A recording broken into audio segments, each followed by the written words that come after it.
BJP Assam ने video बनाया, उसी ने हटाया, लेकिन महुआ मोइत्रा मोदी की शिकायत लेकर मलेशिया पहुंच गई।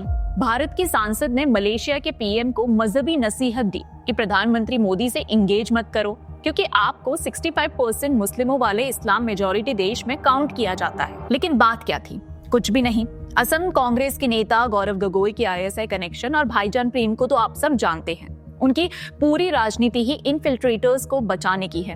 उनकी वाइफ की आईएसआई लिंक पर हमने भी बहुत बातें की हैं। आप स्क्रीन पर आ रही और डिस्क्रिप्शन में दी हुई वीडियो में भी देख सकते हैं। इसी को पोर्ट्रे करते हुए बीजेपी असम ने अपनी वीडियो में गौरव गोगोई को उनके फेवरेट मिया कॉस्ट्यूम में दिखाया और सीएम हेमंत बिश्व शर्मा की एक शूटिंग वीडियो में इसको ऐड कर दिया। कुछ लोगों ने खूब मजे लिए, कुछ ने बीजेपी असम की इस वीडियो को क्रिटिसाइज किया।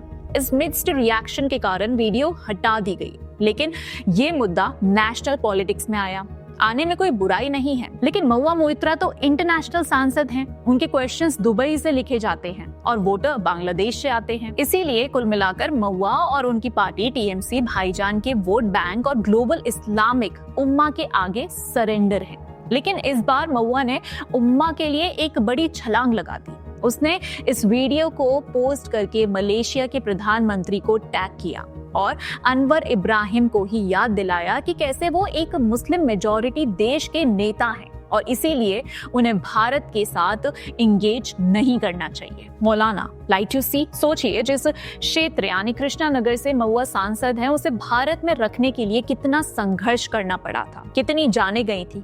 ये सब जिस मजहब और उसके इस्लामिक नेशन के जिहाद के कारण हुआ था, महुआ उसी को सर्व करने के लिए देश की सोवरेनिटी को सेल करने में लगी हुई हैं। और हैरानी की बात यह है कि भारत तथा प्रधानमंत्री मोदी से पंगा लेकर मलेशिया पहले ही अपनी हैसियत नाप चुकी है, लेकिन महुआ नहीं मान रही, क्योंकि उन्हें भारत नहीं, उस भाईजान की सेवा करनी है जो उन्हें सांसद बनाकर लोकसभा भेजता है। वो जनता और देश की नहीं, उम्मा की सेवा करती है। महुआ ने बीजेपी असम की वीडियो की शिकायत की, मलेशिया के पीएम से, करते हुए इसे जेनोसाइड इंसाइटमेंट तक कह दिया। लेकिन हिमंता का कहना है कि ये वीडियो पाकिस्तान के आईएसआई से लिंक्ड इन्फिल्ट्रेशन और नेशनल सिक्योरिटी थ्रेट्स के खिलाफ एक सिंबॉलिक मैसेज था, ना कि किसी कम्युनिटी के अगेंस्ट।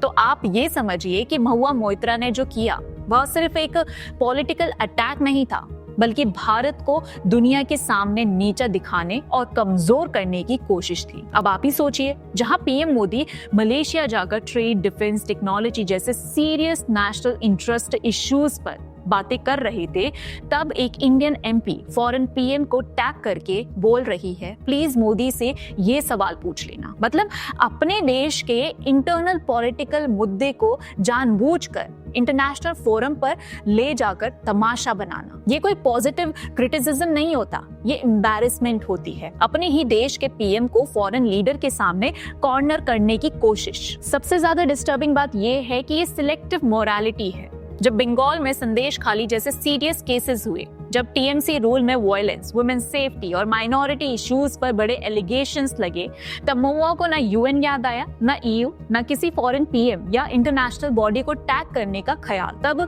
सब चुप थे। तब सोवरेनिटी और इंटरनल मैटर का लेक्चर याद था।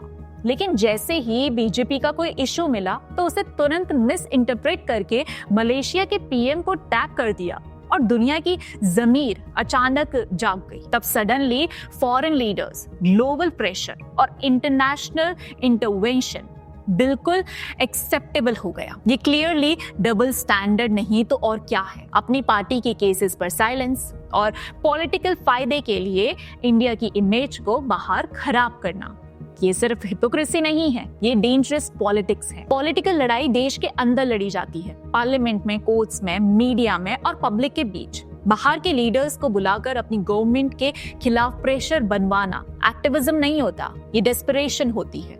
और सबसे बड़ी बात, ये इंडिया की इमेज को नुकसान पहुंचाता है। एक इलेक्टेड एमपी से ये उम्मीद होती है कि वह अपने देश की डिग्निटी रखे, ना कि हेडलाइंस के लिए फॉरेन स्टेज पर तमाशा करे। इसीलिए लोग गुस्सा हैं, क्योंकि ये सिर्फ बीजेपी वेस्ट टीएमसी का इशू नहीं है, ये इंडिया की इज्जत का सवाल है। अब थोड़ा डीप समझने वाली बात ये है कि महुआ का ये मूव सिर्फ बीजेपी को टारगेट करने का नहीं था, बल्कि एक डेंजरस माइंडसेट को दिखाता है। जहां देश बाद में आता है और ग्लोबल रिलीजियस आइडेंटिटी पहले। आप देखिए, जब पैलेस्टीन का इशू होता है तो प्रोटेस्ट, फ्लैग्स और स्लोगन्स निकल आते हैं, लेकिन जब पुलवामा होता है, 26/11 होता है या कश्मीर में हिंदू सिविलियंस मारे जाते हैं, तब वही लोग अचानक चुप हो जाते हैं। क्यों? क्योंकि यहाँ नेशन से ज्यादा उम्मा इंपॉर्टेंट हो जाती है। महुआ मोइत्रा इसी थिंकिंग का पॉलिटिकल फेस बन चुकी हैं। CAA प्रोटेस्ट के टाइम याद है क्या हुआ था? बीजेपी सपोर्टर्स और हिंदूज की पर्सनल डिटेल्स ओपनली लीक की गई। फोन नंबर्स, एड्रेसेस, फोटोज सब ऑनलाइन डाल दिए गए, जिससे उन्हें थ्रेट्स मिले और सीरियस हरासमेंट का सामना करना पड़ा। शाहीन बाग जैसे प्रोटेस्ट के अराउंड रेडिकल एलिमेंट्स लोगों को ओपनली टारगेट कर रहे थे। महुआ उस वक्त CAA के खिलाफ सबसे लाउड वॉइसेस में थी, लेकिन जब लोगों को डराया जा रहा था और उनकी प्राइवेसी वायलेट हो रही थी, तब उन्होंने कभी ये सब कंडेम नहीं किया।